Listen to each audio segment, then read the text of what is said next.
Hi, I'm Chris Turner, owner and broker of Turner Properties, here to talk to you about some tenant screening tips to help ensure that you get the best tenants that you possibly can get. The number one concern of pretty much every owner I've ever talked to is, oh my goodness, I'm going to rent my home, they're going to tear it up, they're not going to pay on time, and I'm going to have this huge mess to have to deal with. And we want you to understand that if you rent your property, there is always the possibility of the worst case scenario. But generally speaking, that's not the case.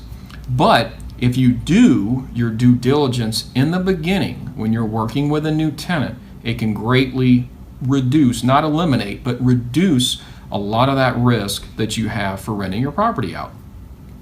One thing that you can do is do a criminal background check. Make sure that you follow HUD's guidelines for criminal background and reference checks.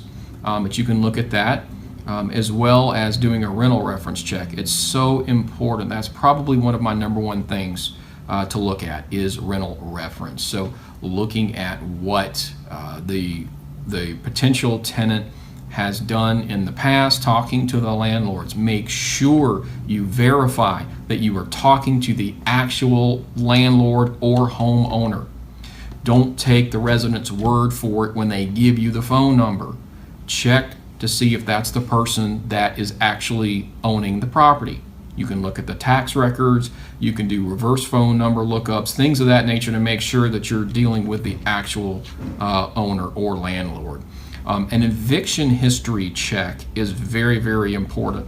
Most counties have free websites where you can plug their names into a database and find out if they have been evicted before or filed on.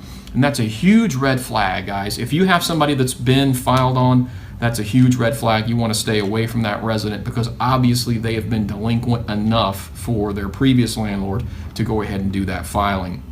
And make sure you get copies of their income statements, their pay stubs, and contact their employer. Verify that they work there, how long they've worked there, what their position is, and just make sure that you know that they've got enough income to cover the rent for you. And also you're going to be looking at their debt. If you're able to do a credit report, you're going to want to look at the debt that they have to make sure that the income minus the debt is still, there's enough left on the table to cover your rent.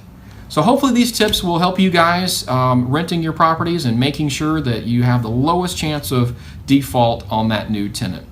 Thanks for watching, and please visit our website at turnerproperties.com.